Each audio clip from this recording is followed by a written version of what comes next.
For another hour Peter sat in shame, dreading what tomorrow would bring. Another day in a dress for sure, he figured. But that's preferable to this, he told himself as he looked down at his frilly white nightie, so short it left his pale thin legs entirely exposed.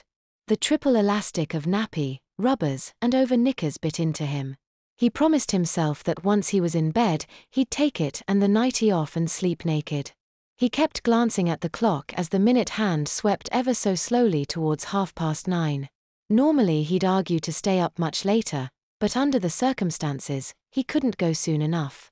At 25 past, he asks one last time and his grandmother says yes, insisting he finish his glass of milk first.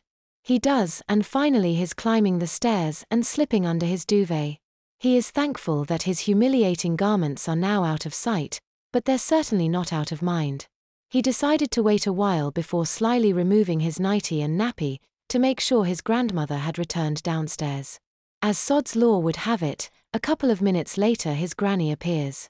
She sits on the edge of his bed and shows him a short video on her phone of him walking down the garden path.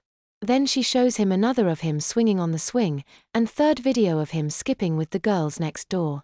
"You might not agree, but you really do look very sweet," she says before showing him the 2 photos of him in his nightie. Peter gulped and sniffed.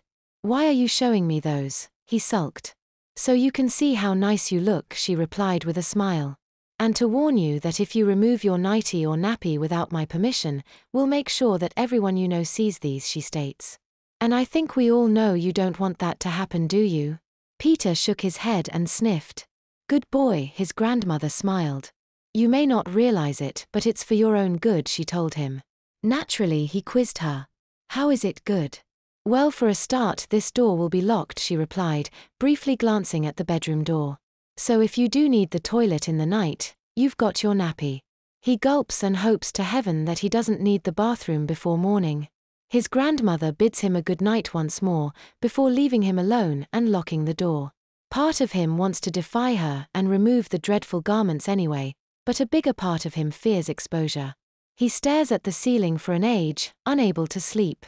He turns onto his side, then the other side, then back onto his back. His mind is racing. He can't help but imagine scenarios where he's being paraded in public wearing a dress. Or worse still, his nightclothes. He felt a swelling deep in his nappy and visualized the Disney princess picture on the front. His mind's eye zoomed out to reveal the transparent plastic pants, and he considered the prospect of wearing the ensemble beneath his school uniform. He imagined everyone laughing as he changed for PE.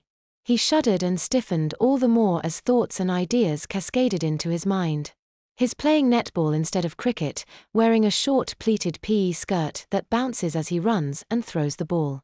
Each time his nappy and see-through plastic pants are revealed to all and sundry. Each thrilling visualization is accompanied by a deep sense of shame and guilt. He touches himself as best he can through all the layers until he finally attains the relief he needs.